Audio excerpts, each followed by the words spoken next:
Vamos a ver lo que te saqué. Ahora. Brujería en México. Santería en las islas del Caribe. Neopaganismo en los Estados Unidos y en Europa. En cualquier forma que se exprese, todas estas prácticas tienen una raíz común: el satanismo, la adoración a Satanás. Para José Andrade, oriundo de El Salvador, el satanismo significaba algo más que todo lo demás. Significaba poder. Poder para controlar, poder para dirigir, poder para vengarse. Sin embargo, su aceptación en la escuela de Satanás no dependía de su propio entusiasmo, ni tampoco de la decisión de su maestro. Según el ritual, el primer requisito para José era escribirle una carta al mismo Satanás, detallando las razones por las que él quería unirse a esa escuela. La solicitud contiene 3 espacios en blanco, que se espera estén llenos si uno ha sido aceptado. José dejó la carta en un lugar aislado, en un lugar que nadie conocía. 7 días después regresó. Mi sorpresa fue cuando extendí aquella hoja de papel y me di cuenta que los 3 espacios estaban llenos. Dijo el profesor, bienvenido a la escuela. Eres uno de los aprobados. Uno de los aprobados. A partir de ahora... Así empezó la peligrosa jornada de José Andrade, un oscuro descenso hacia los 7 niveles del satanismo y más allá. El nivel 2, no se puede continuar el proceso sistemático de enseñanza a no ser que el individuo haya pactado con Satanás. Como parte del proceso, José y los otros estudiantes se aferraron a la lista de promesas, un libro de ocultismo en el que Satanás jura eterna fidelidad a sus discípulos. Nuestro libro dice: ¿estaré yo solo alguna vez en la vida? Nunca. Yo, Satanás, te desampararé y te dejaré solo. Estamos todos ante la presencia de Satanás. Cerremos los ojos. Satanás está aquí. Había llegado el momento. Satanás les demandaba ahora un juramento de lealtad que José hizo con gusto. Yo me sentí orgulloso de ser pactado con Satanás. Dentro del nivel 3, el estudiante tiene que hacer un ceremonial, un ritual demoníaco. Y este ritual es necesario hacerlo en un cementerio. Pero algo le molestaba a José. Un pequeño detalle de la ceremonia parecía poner en duda la invencibilidad del poder de Satanás. Dice el manual de ocultismos que para el ceremonial de 7 noches en medio de 4 cruces en el cementerio hay que investigar. Hay que estar completamente seguro, 100% convencido, que bajo ninguna de las 4 cruces seleccionadas para el ritual esté sepultado el cadáver de un evangélico protestante. Queriendo saber el porqué, José cuestionó a su maestro. Apégate a las enseñanzas. No me es dado responderte. En 7 noches consecutivas, José completó el ritual. Pero había algo más. 3 días después de ese ceremonial, el estudiante busca a un amigo más íntimo que tenga y deben de ir a un lugar solitario. Y dice el manual que de 3 metros de distancia el amigo ha de dispararle todos los proyectiles de un revólver al pecho del estudiante. José le confió su vida a su medio hermano, quien era menor que él. Pero este adolescente, por miedo a matarlo, rehusó obedecer.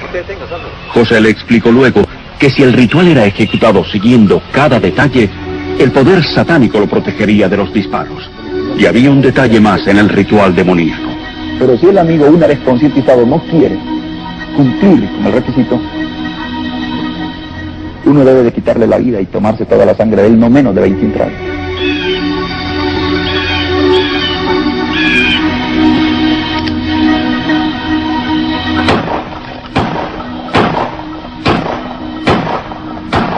En el último disparo, José se desmayó y su hermano escapó creyendo que lo había matado. Pero eso no fue así. Por el contrario, José había pasado al 4.º nivel. El nivel número 4 trata del desarrollo de la facultad y del poder mental. Como una demostración del poder potencial de la mente, el maestro de José llevó un perro a la clase. Ahora, dijo el profesor, vean lo que yo puedo hacerle a este animal. Y en menos de 30 segundos el perro huyó y cayó muerto, vomitando sangre por la boca y por las orejas. En poco tiempo, José también desarrolló la capacidad mental para romper y mover objetos usando solo el poder de su mente. Pero al pasar exitosamente del mente del cuarto al quinto nivel y más allá, una duda, pero persistente, seguía molestándolo.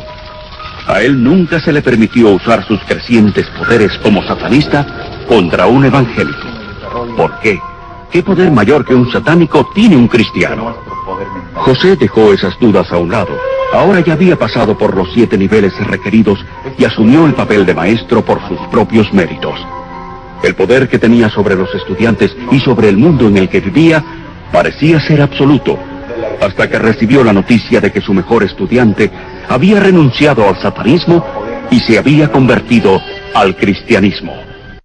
Yo sentí un deseo de venganza, pero no contra él, sino contra el predicador que estaba. José fue a la iglesia esa misma noche con intenciones de destruir a aquel pastor, si no físicamente, al menos psicológicamente.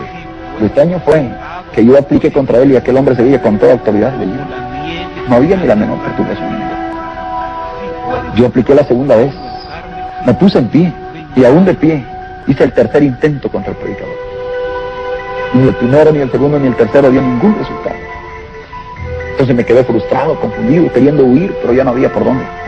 Por primera vez en 5 años, José experimentó el fracaso como satanista.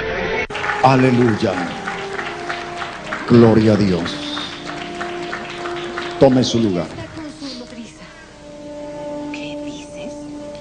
La Biblia dice que hay 2 reinos espirituales invisibles al ojo del hombre. Mas sin embargo, estos reinos están latentes en cada rincón de la tierra. Uno de estos reinos, dice la Biblia, es el reino de las tinieblas. En ese reino hay un máximo líder que ejerce control. Su nombre es Satanás, el diablo. Amados, Satanás no es invento de la imaginación del hombre. Satanás no es invento de las religiones. Satanás es un personaje real y verídico. La Biblia dice que Satanás no actúa solo en la faz de la tierra. Él actúa seguido de millones y millones y millones de demonios. Los demonios son espíritus incorpóreos. No tienen forma objetiva. Solamente bajo la voluntad permisiva de Dios un mortal puede ver demonios. Y también al estar bajo el total control de las fuerzas de Satanás. Por ejemplo, las personas que están sumergidas en las maras, en las drogas, en las pandillas, en el espiritismo, las brujerías, el satanismo, la hechicería, etc. Esta gente frecuentemente ve demonios. El único propósito de Satanás y los demonios es arrastrar tu vida a las llamas del infierno. Todo el trabajo demoledor de Satanás y los demonios está encaminado a arrastrar tu vida al tormento del infierno. El otro reino del que la Biblia da testimonio, de igual manera invisible, porque no lo vemos, es el reino de Dios. El reino de Jesucristo. Mentiría si te digo alguna vez he visto a Dios. Nunca lo he visto. No necesito verlo. Algunas veces cuando he estado orando por las madrugadas he sentido pasos a mi alrededor. Yo sé que Dios es real. ¿Cuántos creemos que Jesucristo es real? Dele un aplauso de gloria a Jesús. Dele ese aplauso al Señor. Confiésalo conmigo. Jesucristo es real. Confiésalo. Jesucristo es real. Dale ese aplauso de gloria. Él es el Rey de Reyes. Dejó la tumba vacía. Venció el imperio de Satanás. Venció la muerte. Venció el pecado. Y nos dio vida, vida, vida, vida eterna. Aleluya su nombre. Mi vida antes de conocer a Jesucristo estuvo atada en el reino de Satanás. Transité muchos años esos tenebrosos y oscuros senderos del satanismo. Nací en Ciudad Barrios, en San Miguel, El Salvador. Dios me dio el privilegio de nacer en una hermosa familia. Mas, sin embargo, hay algo que no puedo negar. Y de esto, mis padres o mis hermanos mayores pueden dar mejor testimonio que mis palabras. Y es que mi vida desde niño, desde que yo lo recuerdo, fui constantemente perseguido, perturbado, acechado por espíritus de demonios. De una manera inexplicable los demonios me perseguían. Mi padre hizo tantas cosas para que mi vida fuese liberada.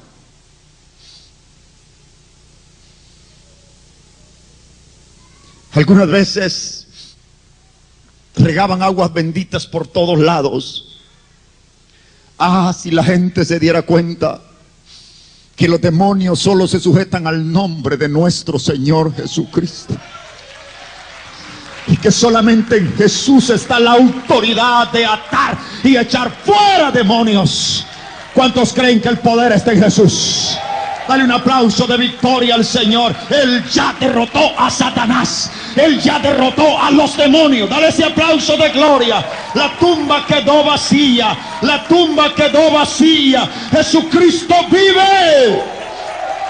Aleluya a su nombre. Mi padre solo daba una respuesta al problema que yo sufría desde niño. Dice papá que cuando él contrae matrimonio con mi madre, el mayor deseo de ellos era procrear un hijo varón en su matrimonio. Pero se dio el caso que el primer embarazo de mi madre al nacer fue una niña, una hembra. El segundo embarazo de mamá al nacer fue otra hembra. El tercer embarazo de mi madre fue otra hembra. Cuando habían 3 niñas en el matrimonio, mi padre dice que se desesperó. Entonces fue y se arrodilló ante la imagen de Jesucito del Rescate, un ídolo muy famoso. Y dice papá que de rodillas ante aquella imagen él hizo un pacto. Y entre otras cosas le dijo: si me das un hijo varón, prometo traerte una cadena de oro. Y ese varón que me des será consagrado como sacerdote. Fue el pacto que mi padre hizo de rodillas ante un ídolo. Papá dice que ellos estaban convencidos que su cuarto hijo sería ese varón que habían pedido aún con juramentos ante un ídolo. Pero para sorpresa de mis padres, el cuarto embarazo de mamá al nacer fue otra niña. Quinto embarazo de mi madre fue otra niña. Sexto embarazo de mamá fue otra hembra.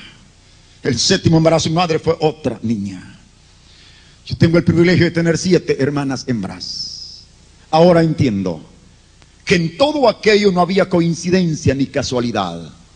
Hoy comprendo que el Dios de la Biblia estaba queriendo tratar con mi padre. Era como si Dios quería arrancar aquella venda de idolatría que cegaba a mi padre.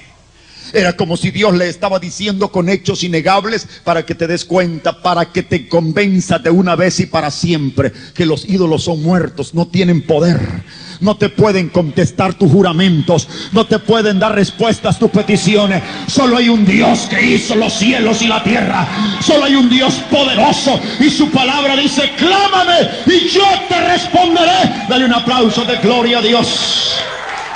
¿Cuántos creemos que Dios contesta nuestras peticiones? ¿Cuántos creen que el oído de Dios está atento al clamor de sus hijos? Dios está atento. Dios escucha la oración de su pueblo. Los ídolos, según la Biblia, no importa de qué tamaño sean. No importa si son gigantes, medianos, pequeños o miniaturos de bolsillo. No importa de qué material estén hechos. No importa si son de oro, de plata, de bronce, de madera o de barro. En sí son muertos. No hay ningún poder en ellos. Si el tiempo me lo permite, te explicaré hoy qué poder es el que opera tras los ídolos. Hola y bienvenidos a una nueva edición de Vida Dura. Cuando Doreen Irvine firmó un pacto con el diablo, en el cual se comprometía a servirle por el resto de su vida, se cortó las venas para firmarlo con sangre. Estaba dispuesta a hacer cualquier cosa por obtener poder. Un poder que al adquirirlo la convirtió en la reina de las brujas en Europa. Aquí para ustedes su historia. Yo toco bromas o caramelos. Gracias. De nada. Es la fecha más importante en el calendario de las brujas. ¿Quieres caramelos? Tal vez seas uno de los que ven el Halloween como solo un inocente juego infantil, y las brujas, ellas son solo el producto de la imaginación desatada de alguien. Pero cambiarías de parecer si conocieras a una de verdad y te contara las cosas indecibles que ocurrieron en castillos como este. Envié maldiciones a la gente. Doreen Irvine fue reina de las brujas negras de Europa. Ella dominaba un enorme imperio de maldad en el que era adorada y temida. Estaba muy lejos de los tugurios de Londres donde había crecido.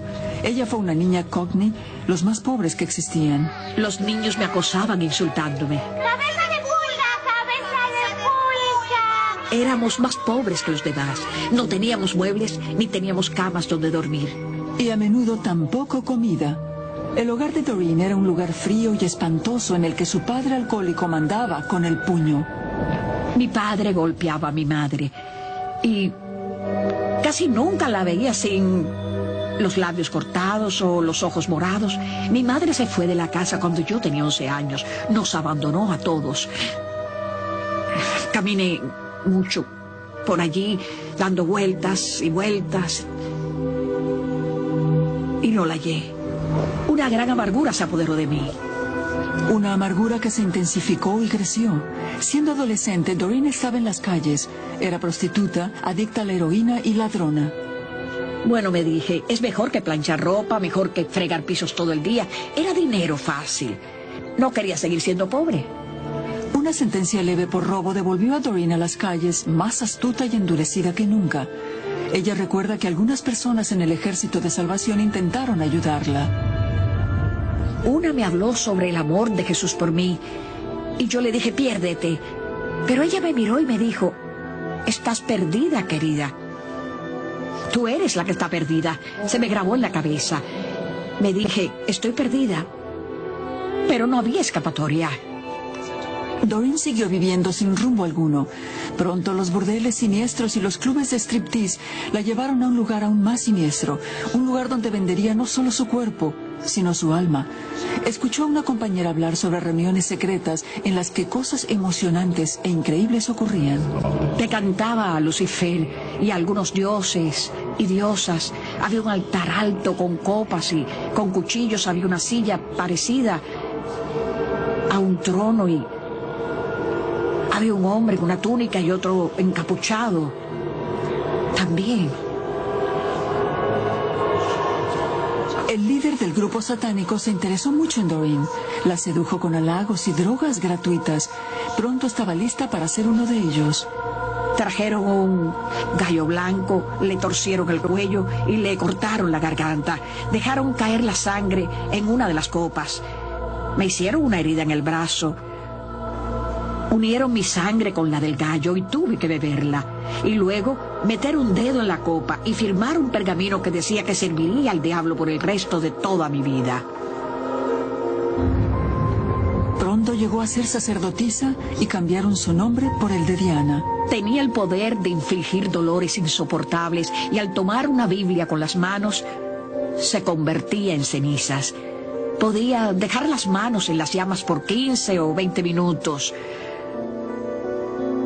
Satanás me hizo sentirme segura, querida y necesitada, admirada.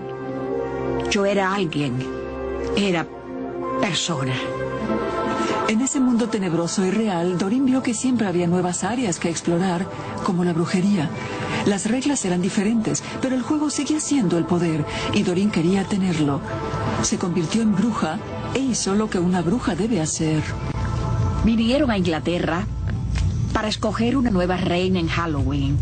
La bruja escogida tenía que entrar al centro de las llamas y quedarse allí.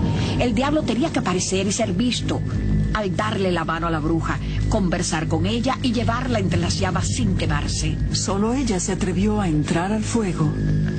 Entré a las llamas y Satanás apareció y me guió. No se quemó ni un hilo de mi larga túnica negra y me coronaron con una corona auténtica. ¡Salve Diana, reina de las brujas negras! Pero aunque Doreen había ganado la corona suprema del ocultismo, ya que tenía el poder de desaparecer, conjurar demonios, hacer maldiciones y matar, no podía exigir que los demás la amaran, y muy dentro de sí, eso era lo único que quería. Me di cuenta que ni brujas satánicas, ni los clientes, ni nadie me quería. Realmente, nadie. Pero recordó algunos maestros cristianos que hacía años fueron amables con ella. Todavía atesoraba un regalo que le dieron. Un libro de himnos Golden Bell.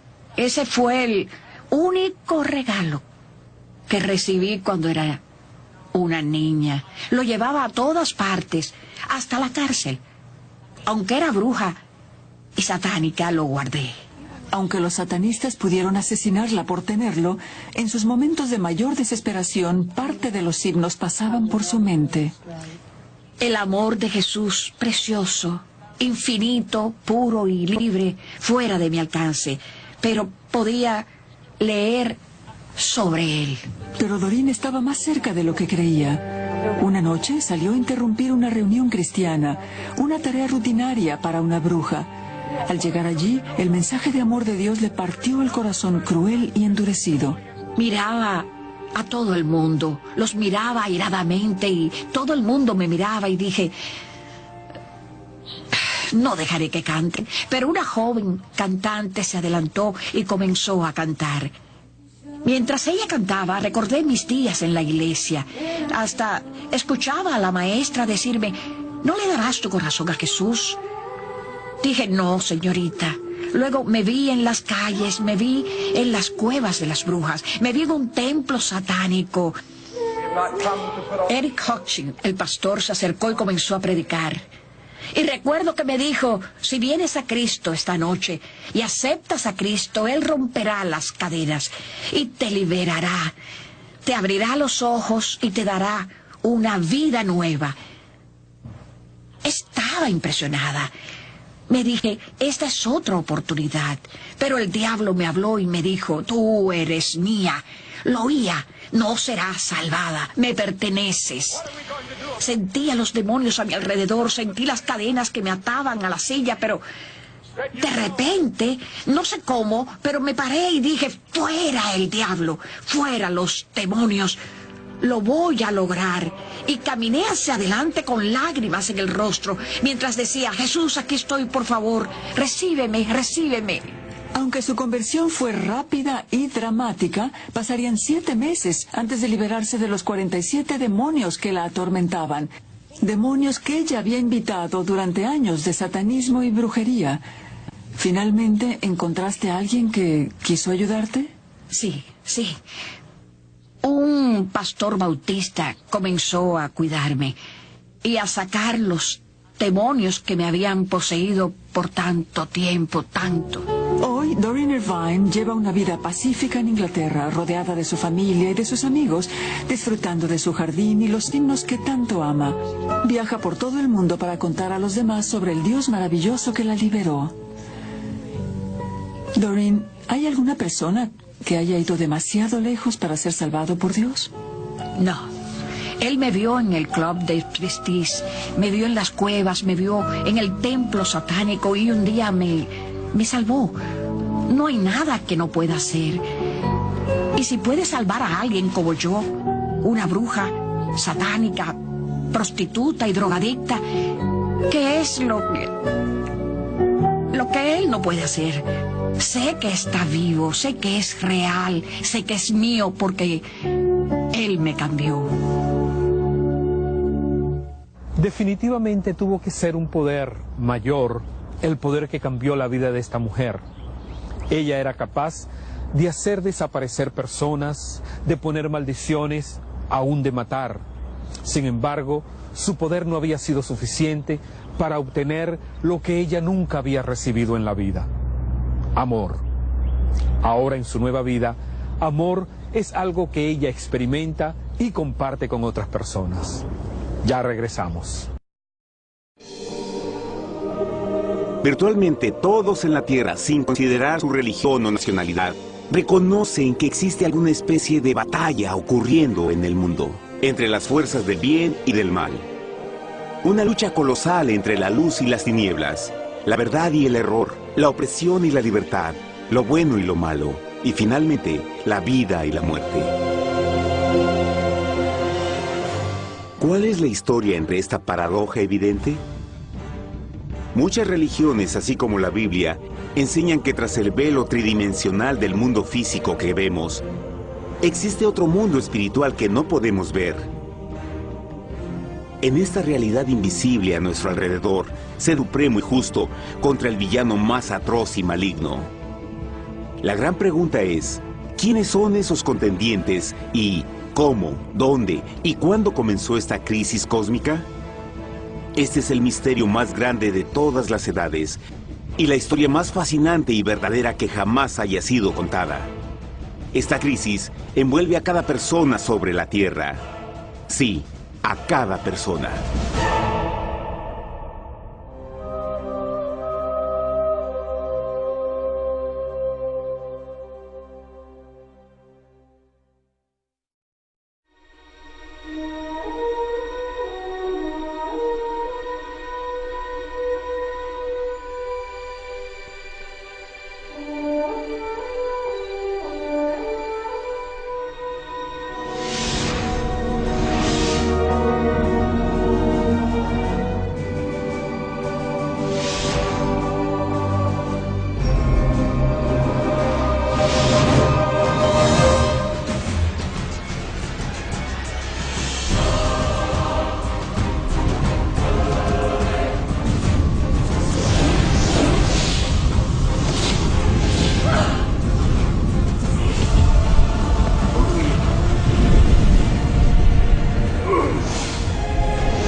La historia humana ha estado llena de escenas de guerra, y todas las personas han experimentado conflictos.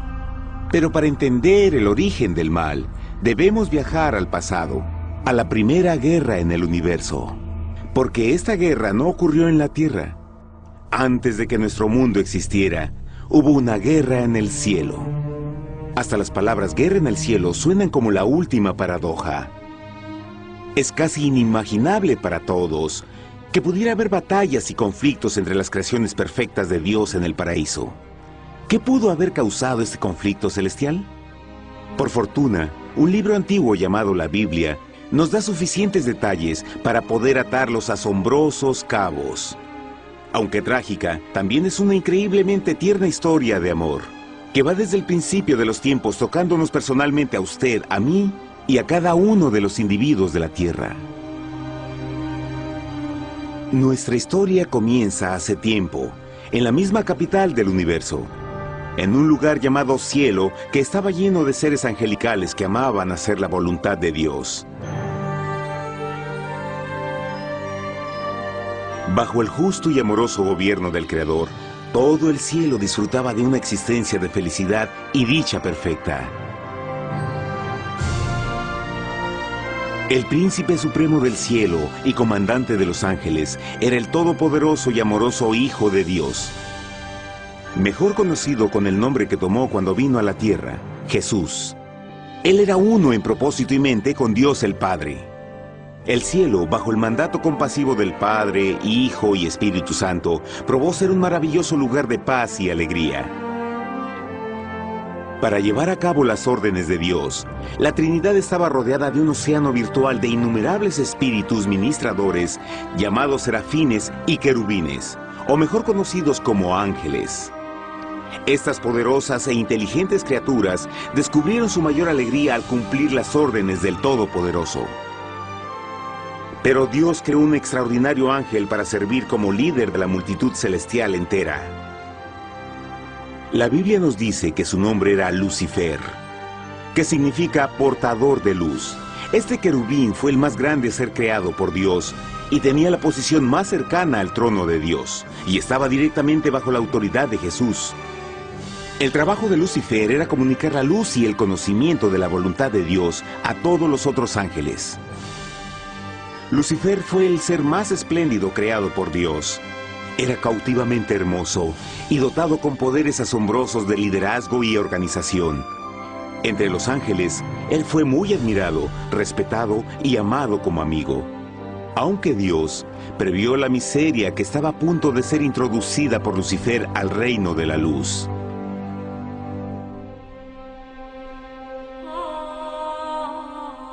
Lleno de sabiduría y acabado de hermosura, de toda piedra preciosa era tu vestidura, tú querubín grande y protector. Yo te puse en el santo monte de Dios. Allí estuviste, en medio de las piedras de fuego te paseabas.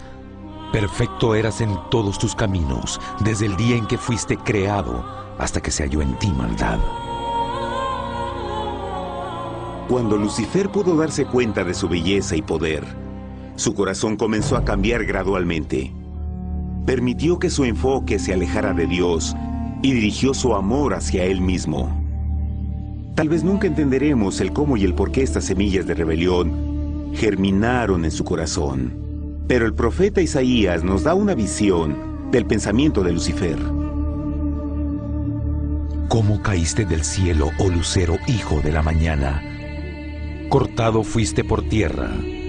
Tú que debilitabas a las naciones, tú que decías en tu corazón, subiré al cielo en lo alto, junto a las estrellas de Dios. Levantaré mi trono, sobre las alturas de las nubes subiré, y seré semejante al Altísimo. Lucifer gradualmente comenzó a codiciar el poder de Dios, pero no su personalidad. Al pensar en sus propias habilidades y belleza extraordinarias, los cancerosos tentáculos del orgullo y autoadmiración cautivaron su mente. Este resentimiento y envidia finalmente lo llevó a violar la sagrada ley de Dios y a rebelarse contra su gobierno. Necesitamos hacer una pausa y dejar algo en claro. Desde el principio, Dios ordenó que las leyes de la física gobernaran al mundo material en que vivimos. Sin esas leyes naturales, el universo sería un caos. Del mismo modo, las leyes morales de Dios siempre han provisto seguridad y estabilidad al cosmos. Algunos piensan que los 10 mandamientos no existieron, hasta que el Señor los entregó a través de Moisés en el monte Sinaí, pero las Escrituras nos enseñan que los principios de las leyes de Dios han existido por toda la eternidad, pues son la base fundamental de su paradisíaco reino de amor.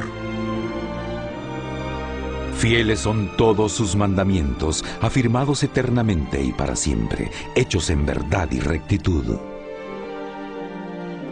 Los 10 mandamientos son un resumen de las características de un Dios de amor.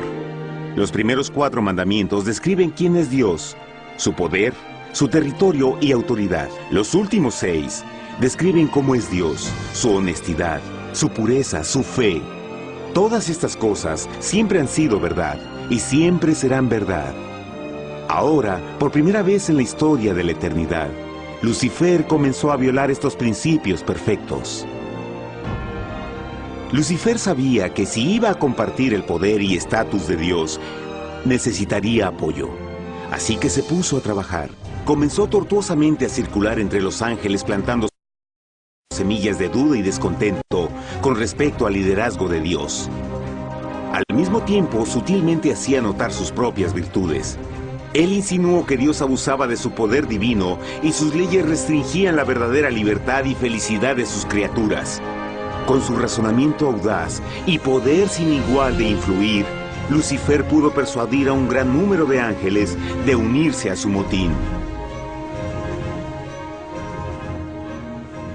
Tal vez se pregunten, ¿cómo es que tantos ángeles inteligentes pudieron ser embaucados para seguir a este desertor?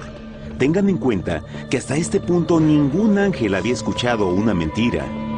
Y en esta temprana etapa de la rebelión, los ángeles no se dieron cuenta de cuán obsesionado se volvería Lucifer con adquirir la posición de Dios. No sabían que finalmente él planearía la tortura y asesinato del Hijo de Dios en la cruz, en un intento por subir a su trono. Extrañamente, Lucifer pensó que podía ocultar sus verdaderos propósitos de Dios.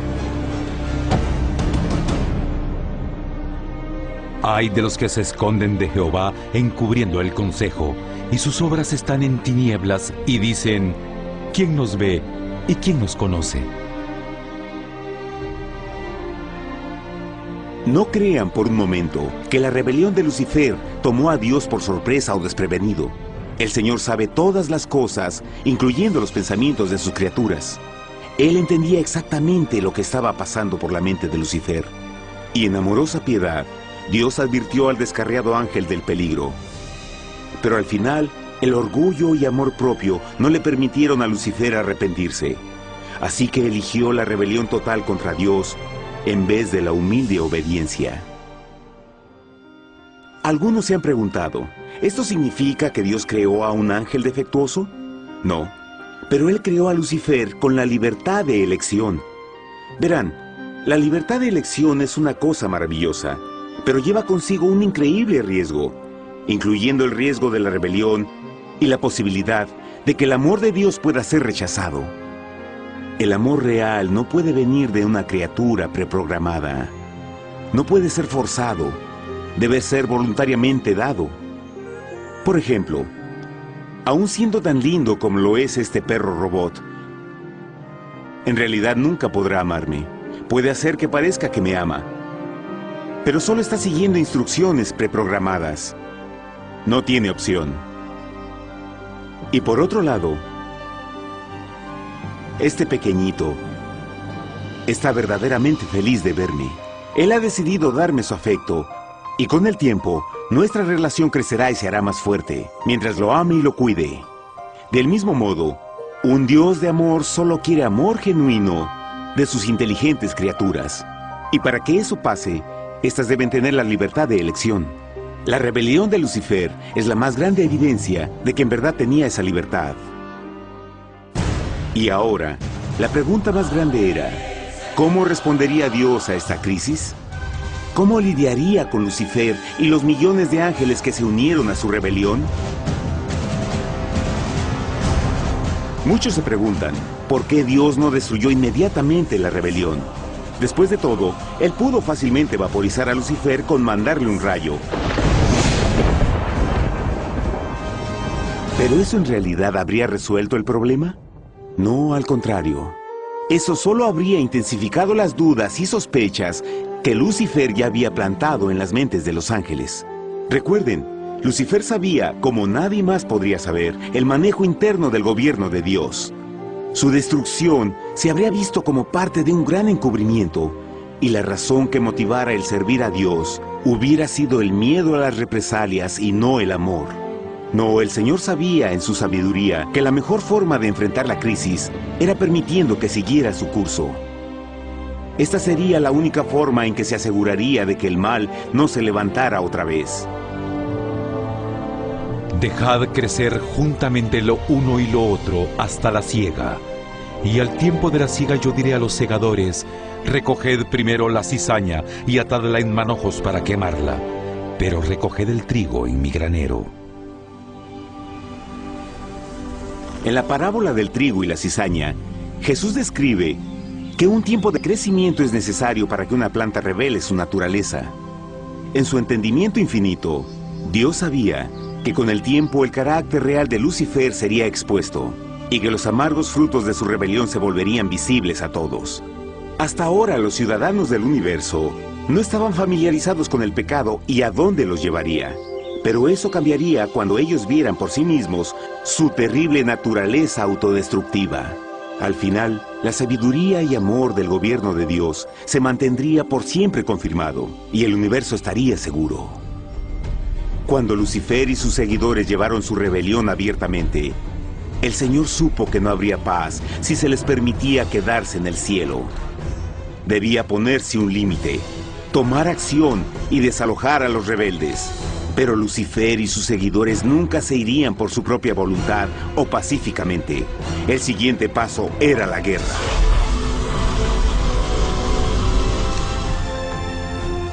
Después hubo una guerra en el cielo. Miguel y sus ángeles luchaban contra el dragón. Y luchaban el dragón y sus ángeles, pero no prevalecieron y se halló ya lugar para ellos en el cielo. Y fue lanzado el gran dragón, la serpiente antigua que se llamaba Diablo y Satanás, el cual engaña al mundo entero. Fue arrojado a la tierra y sus ángeles fueron arrojados con él.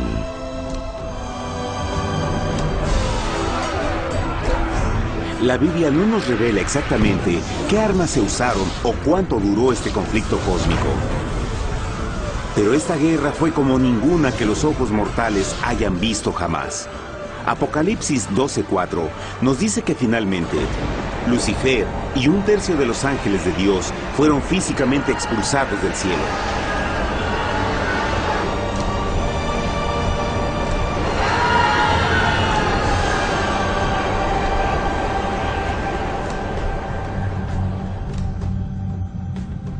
Pero, ¿qué venía después?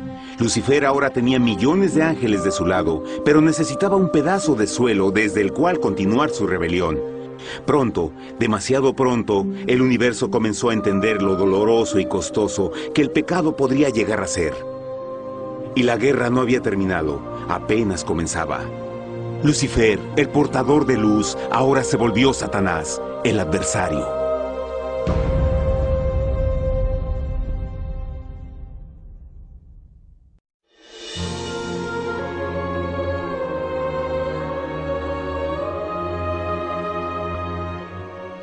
Después de la guerra en el cielo, Satanás y sus ángeles caídos fueron desterrados de la corte de la gloria.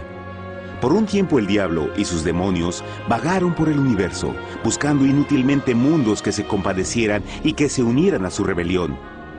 Mientras tanto, el corazón de Dios sentía intensamente el vacío que creó la pérdida de Lucifer y sus ángeles. Y el Padre, Hijo y Espíritu Santo regresaron a su trabajo favorito, el maravilloso trabajo de la creación. Decidieron hacer un mundo nuevo, lleno con una variedad de asombrosas y diversas criaturas de amor. Este nuevo mundo sería único, porque las criaturas principales serían hechas a la imagen de Dios. Para ellos, el Señor también les daría dominio de este nuevo planeta que conocemos como Tierra. En el principio creó Dios la tierra, y vio Dios todo cuanto había hecho, y era bueno en gran manera. ¡Qué imagen tan asombrosa! Dios forma un nuevo mundo, nuestro planeta Tierra. Y con cada maravilloso día de la creación, algo nuevo y espectacular entraba a formar parte de la escena. Por ejemplo, en el tercer día Dios habló y vegetación hermosa y exuberante saltó a la existencia. Plantas de todos los colores, formas y tamaños. En el quinto día, el mundo estaba lleno con asombrosas, exóticas criaturas que podían ya sea elevarse por los cielos o deslizarse libremente por las aguas azules, y algunas podían hacer ambas cosas. El sexto día vio la presentación de una variada y diversa multitud de animales terrestres. Desde el gigante elefante hasta la pequeña ardilla, cada uno encontró un hogar en el nuevo planeta y un lugar para vivir en armonía con el resto de la creación. Y también en el sexto día, Dios creó al hombre. Entonces dijo Dios: hagamos al hombre a nuestra imagen, conforme a nuestra semejanza.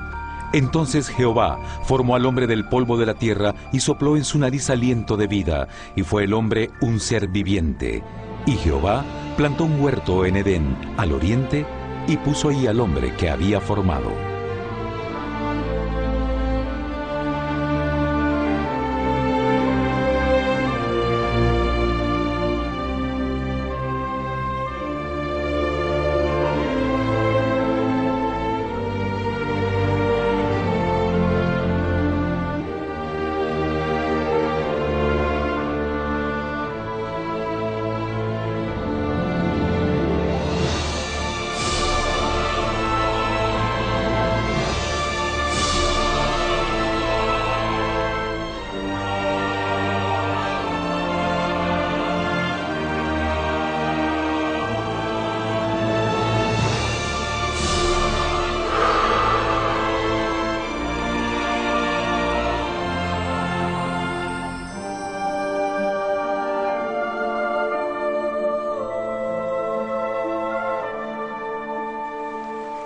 ¡Qué enorme honor!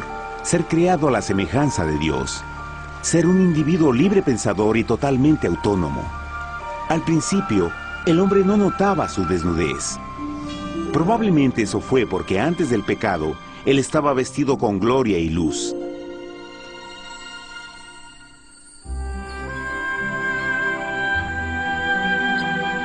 Dios también creó la compañía ideal para Adán, su bella esposa Eva.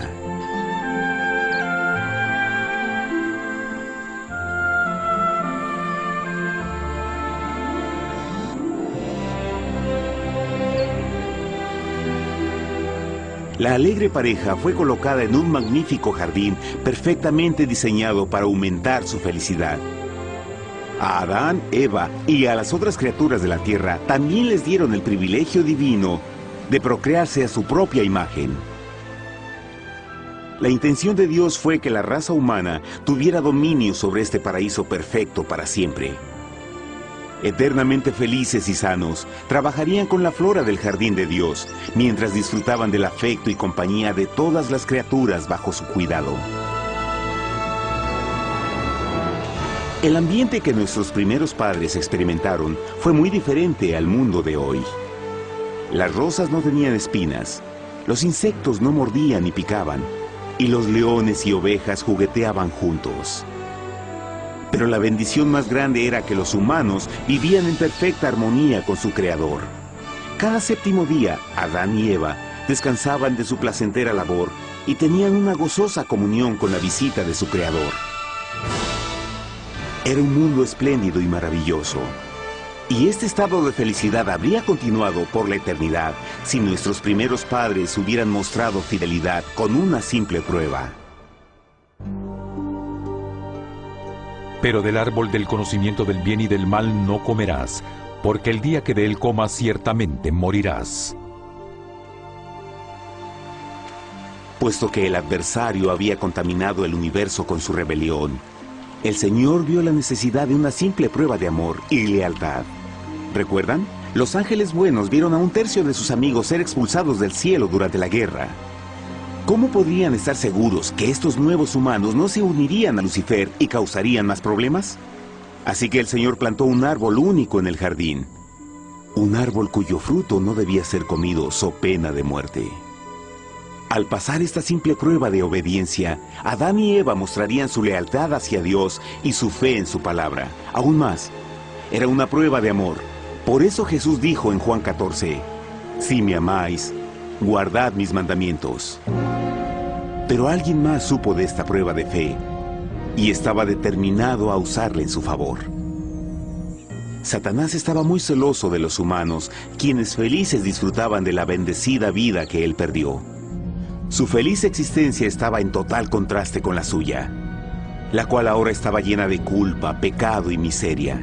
En su resentimiento y enojo, no estaba dispuesto a dejar a la pareja en paz, pues el pecado siempre buscará arrastrar a otros consigo.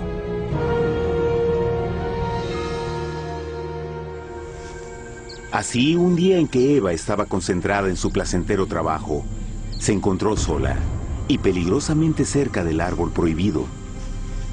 Fue cuando Satanás vio su oportunidad. Usando una serpiente hipnotizante como su medio, el ángel caído llamó a Eva desde el árbol y trató de entablar conversación.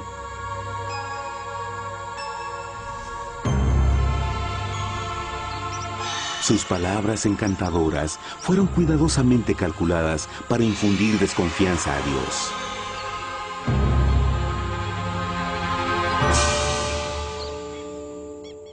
Entonces la serpiente dijo a la mujer, «No moriréis, sino que Dios sabe que el día que comáis de él, serán abiertos vuestros ojos y seréis como Dios, conocedores del bien y el mal». Y vio la mujer que el árbol era bueno para comer, y que era agradable a los ojos y codiciable para alcanzar la sabiduría, y tomó de su fruto, y comió, y dio también a su marido, el cual comió así como ella. Trágicamente, cuando Eva escuchó la suave y sedosa voz del tentador, comenzó a tener dudas sobre la palabra de Dios. La serpiente la engañó con la promesa de gran poder y sabiduría. Eso llamó su atención. Después de todo, aparentemente el fruto le dio a la serpiente la habilidad de hablar. ¿Qué otros poderes podría darle a ella? Y así, aunque apenas había conocido a la serpiente, ella confió en su palabra por encima de Dios, quien la creó y le proveyó un hogar paradisíaco. Así que Eva comió del fruto prohibido y pronto persuadió a su esposo de hacer lo mismo. Adán pudo haber elegido mantenerse leal a Dios, pero él puso su amor por su esposa sobre su amor por Dios. Cuando nuestros primeros padres le dieron su lealtad al enemigo, el dominio de la tierra fue reclamado por Satanás. ¿No sabéis que si os sometéis a alguien como esclavos para obedecerle, sois esclavos de aquel a quien obedecéis? Ninguno puede servir a dos señores. Este mundo sería el último campo de batalla entre el bien y el mal. Y el corazón de cada hombre y mujer fue el premio. Adán y Eva no se dieron cuenta en ese tiempo, pero su momento de desconfianza y desafío abriría las compuertas del sufrimiento de millones de personas durante miles de años.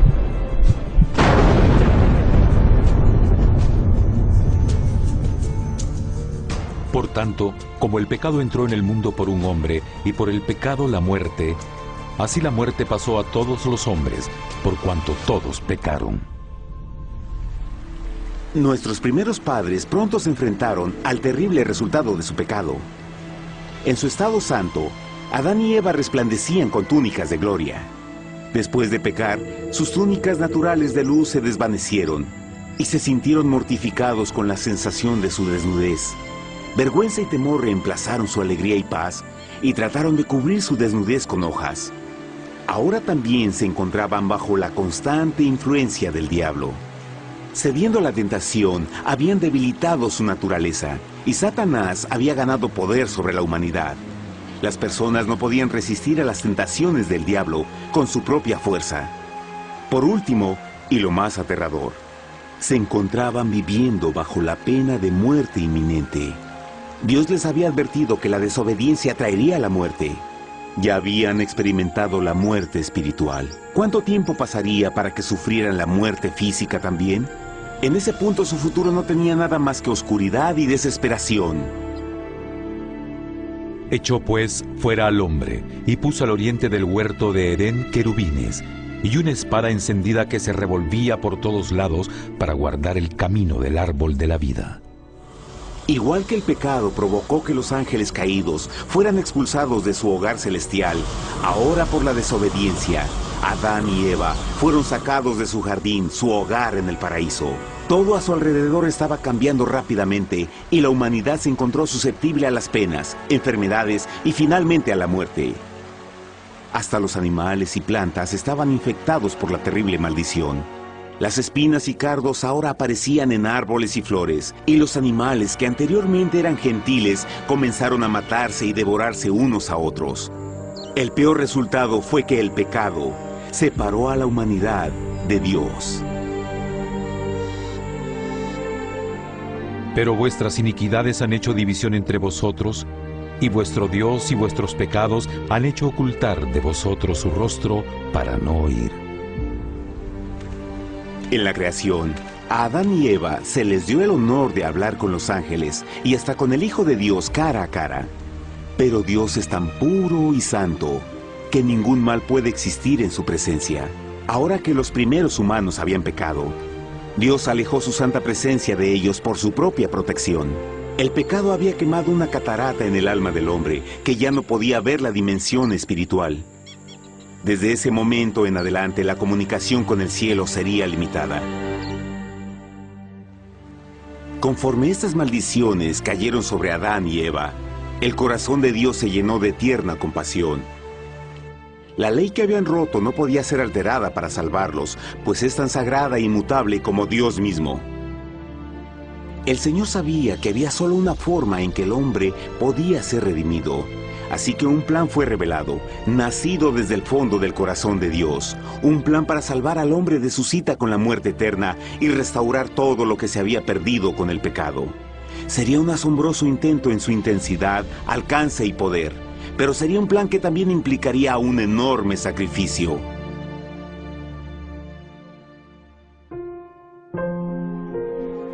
En esto se mostró el amor de Dios para con nosotros, en que Dios envió a su Hijo unigénito al mundo para que vivamos por Él.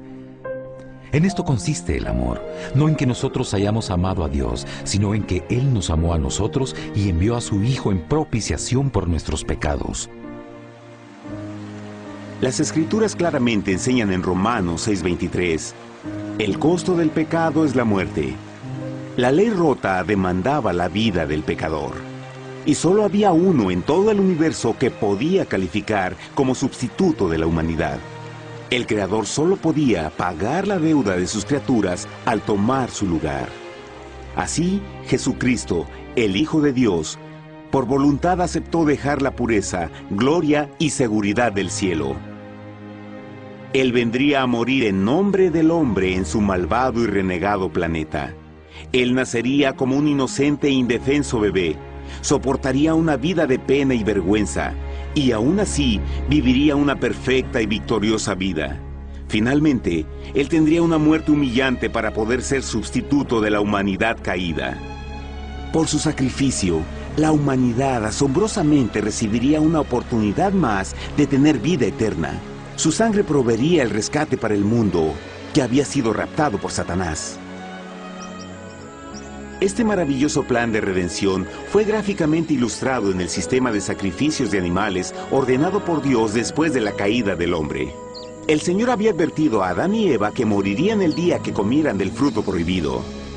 ¿Y cómo fue que permanecieron vivos?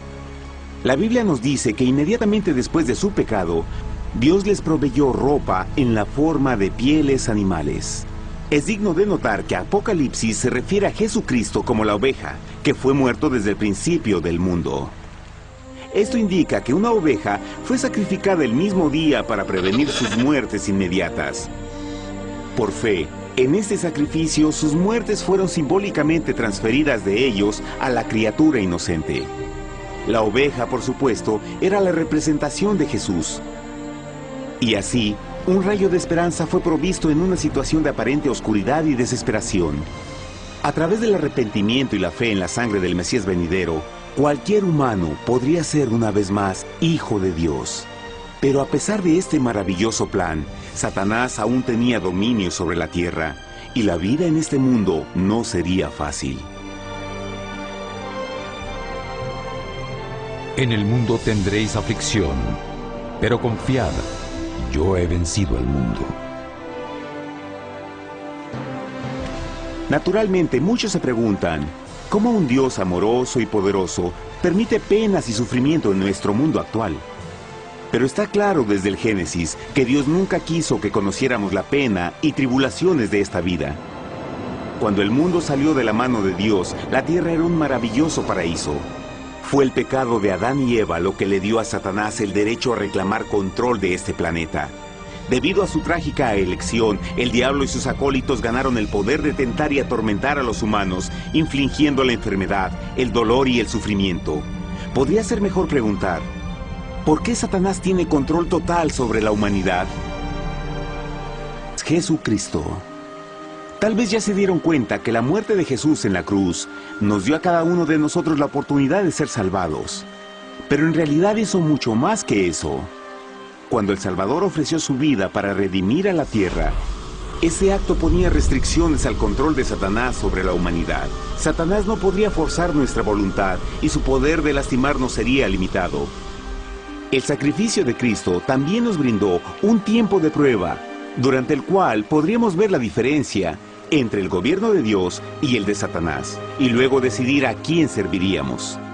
Finalmente, por el sacrificio que hizo Jesús, el reino de Satanás llegará a su final. Y un día la tierra será devuelta al hombre, más maravillosa de lo que era al principio. Aunque Adán y Eva comenzaron sus vidas como exiliados del paraíso, aún tenían esperanza. Dios les proveyó de pieles de animales sacrificados para cubrirse. Pero lo más importante, Él les prometió la sangre del Cordero de Dios para pagar por su pecado si aceptaban a Cristo y se arrepentían. Una gran pregunta permanece: ¿las personas aceptarían el generoso regalo de Dios? ¿Cómo escaparemos si descuidamos una salvación tan grande? La asombrosa historia que acaban de escuchar es verdad y los afecta. Pues por el deseo de Satanás de ser Dios y la desconfianza y desobediencia de Adán y Eva, todos nos encontramos en una situación peligrosa. Por una parte, la humanidad ha sido grandemente favorecida por Dios con una segunda oportunidad de recuperar nuestro hogar del Edén. Por otra parte, si desistimos de aprovechar esta gran oportunidad, nos volveremos esclavos de Satanás y finalmente seremos destruidos cuando Dios limpie el universo del pecado. Amigos, no hay mejor tiempo para elegir a Jesús que justo ahora. Ninguno de nosotros sabe cuánto más tendremos que vivir en esta tierra. Nuestras vidas pueden terminar instantáneamente. Jesús ha mostrado gran interés en su bienestar y su amor por ustedes lo llevó a proveernos con un escape de la futura destrucción. Él solo le pide que lo acepte, se arrepienta de sus pecados. A través de Cristo pueden encontrar perdón y recibir un nuevo corazón para volverse como Él en carácter. Las tristes noticias son que Satanás se mueve en toda forma posible para evitar que acepten el regalo de la salvación de Dios. Debido a la actividad de la vida, el amor al dinero o alguna otra distracción fascinante, Él trabaja para mantenerlos ocupados y alejados de lo que en realidad importa, su salvación eterna. Para que entienda, la realidad de la situación es que si no elige a Jesús, por omisión está eligiendo a Satanás. Aunque la terrible elección de Adán y Eva trajo muerte y miseria inauditas, usted tiene la oportunidad de tomar una mejor decisión. Dios le está ofreciendo una paz que satisface el anhelo más profundo en su alma y una alegría que lo sacará de las tribulaciones de este mundo. El deseo que tiene el corazón de Dios es que sea salvado y esté con Él en el paraíso.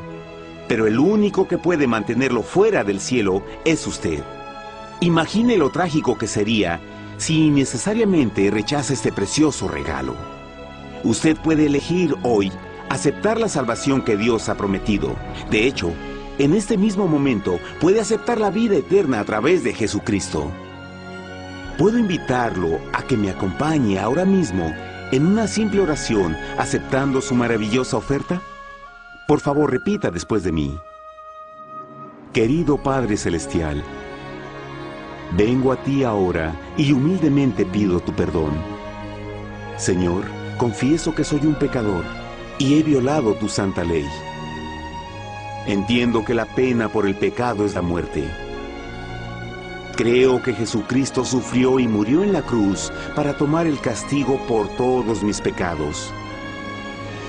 Creo que Jesús resucitó de la muerte y lo acepto como mi Salvador personal. A partir de este momento en adelante, te doy mi corazón y confío en que tú serás el Señor de mi vida.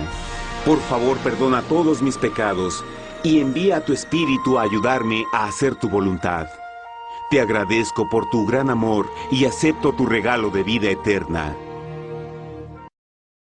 Y yo oro por estas cosas en nombre de Jesús. Amén.